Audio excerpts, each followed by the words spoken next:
when I actually heard the final track, yeah, you blew my expectations out of the water.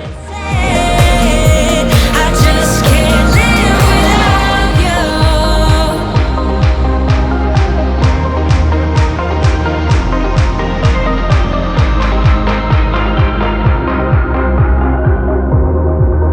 In around April, May time in 2020.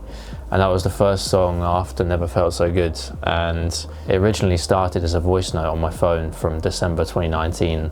The melody for the drop, I just came into my head, so I recorded it. I changed the key and the pitch and stuff, but essentially it started from that voice note. The track for me is all about the themes of self-isolation and the realizations that everyone's had 18 months where they've basically been able to do nothing. You know, I've basically lived in this room. I haven't seen my friends very often, if at all. And just trying to channel all the energy into making this song and making it mean something. So when you listen to the song, it's about, you know, not seeing people and the relationships that you've missed out on in the past 18 months, 12 months, that you then just took for granted. So the track came about, I actually was working on Never Felt So Good alongside this. More so on Never Felt So Good with Brooke Telling, and it just seemed natural to me to send her this track and see what she thought, and she was down to start writing some stuff and helping me out. So I had a rough idea of Can't Live Without You, and we worked around that, and we spent ages and ages, and compared to Never Felt So Good, this just went on for so long. It took ages to finish the lyrics, but once we got there, it was worth it. And you know, there was no magical writers, it was just me and Brooke. So after we had finished writing Never Felt So Good, Vekken and I did some more video calls and we started on Can't Live. The writing process was over video calls, so it was very different to what I've been used to before, but it worked quite well, definitely through a pandemic, as we just used the best resources that we could. The song was written about missing social interactions and just wanting to have a conversation with somebody in person, as it was something that was really missed throughout the pandemic, and not being actually able to see people face to face was definitely missed. So we based the song on that and just wanting social interaction again. When Beverly came on board, that was after I tried like 3 or 4 different vocalists, and I knew that if I got Beverly involved, that this would really take it to the next level, and I'm so glad that she did, because it really made it sound another level.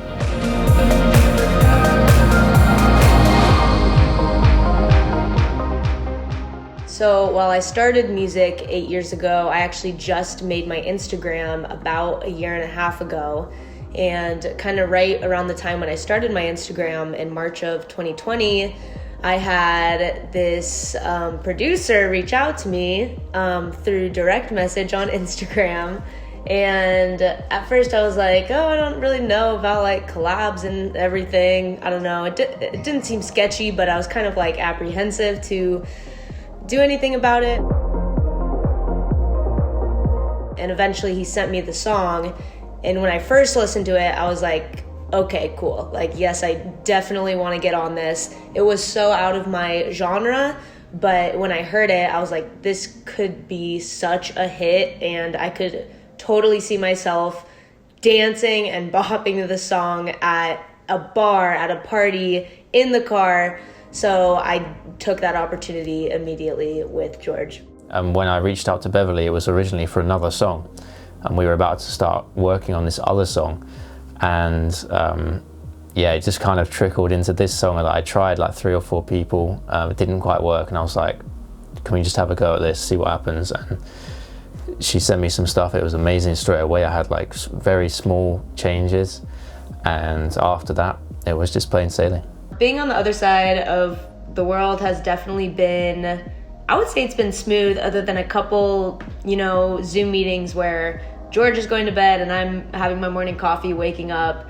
But I mean, other than that, it just took a little bit more planning to collaborate and communicate. But I would say it's been pretty smooth. As far as the recording process goes, I recorded the vocals right in my bedroom in Bend, Oregon, and I sent the files to George all the way in the UK, and it worked out and we made it happen.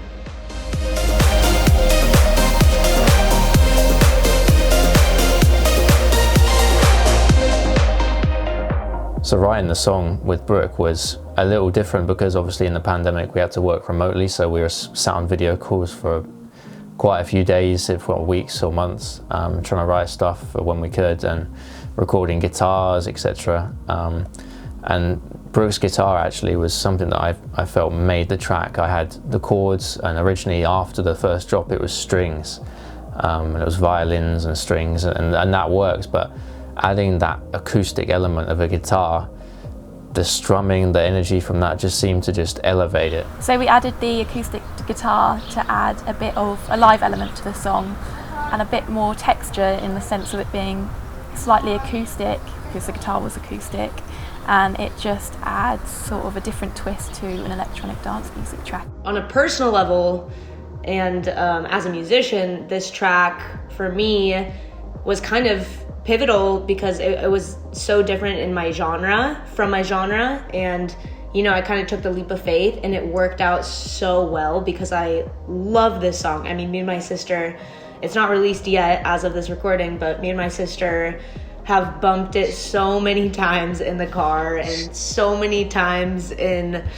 our house. Whenever I listen to it, I picture myself at a music festival. I literally picture myself on a music festival. George is on the stage. I guess I would be on stage, but I picture myself as an audience member just like bumping it whenever I'm listening to it. Compared to the original track, like when we did it right at the beginning, the track has changed quite a lot. Definitely changed, obviously, as any song does, but you know, I still get the same feeling. When I listened to the first one, I knew you had a vision, and I saw the vision, and I wanted to be along for the process. So, I mean, from when I first listened to it, I would say I still get the same like feeling just because I knew where it was going. But you definitely blew it out of the water for me, at least.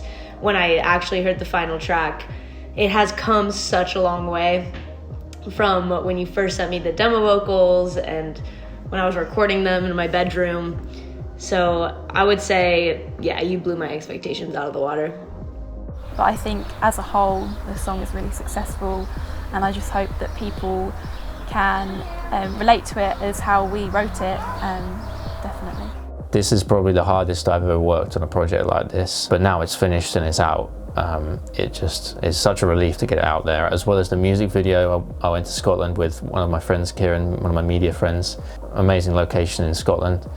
And after that, we shot the artwork, and so everything, the artwork, the video, the track, it's all really cohesive. I hope people now understand why it took me a little bit longer to get everything in order. But hopefully it's worth it. I think it was definitely worth it. All of my music, I feel like, has had a really good vibe to it, and this song obviously has really great vibes to it. It's just on, you know, it's just on another level. Like, I feel like my audience is going to be ready to dance and ready to go along with it, and I'm so excited to see how they respond. This for me is the result of over 18 months of hard work and graft on the video, the artwork, the song. Everything together is so cohesive, and the way it came out is really a vision of mine that I wanted to pursue and make come to life, and with the help of other talented people, it's happened, and it's great to finally put it out there. So I hope everyone understands why it took me a little bit longer to finish, and there's been a big gap, but you should be able to hear and see the big progression in my skills and the song and the video. You should be able to see a big difference between Never Felt So Good and Can't Live. So my advice to you would be listen to the song, get the lyrics down, and be ready to rage when it comes on in the bar, so you aren't the only one who doesn't know it. I hope you guys love the song as much as I do, and I'm so hyped for you guys to hear it. Yeah, I just want to say thank you to everyone who's listened to it so far. Hopefully you can listen to it in a car, with your friends, when you're alone, wherever, and you can understand the message behind it. And it's a message that everyone can resonate with, because we've all had a horrible couple of years now, but we're ready to move on and rekindle what life was like before. Okay. You're making it sound much better than it actually is, but I liked it. That's what you got. Come on. It's pretty fucking good. You can't. It's you can't good, do but that. I've heard It's it like pretty 15 fucking good. million times. Yeah, now. Sounds true. just the same.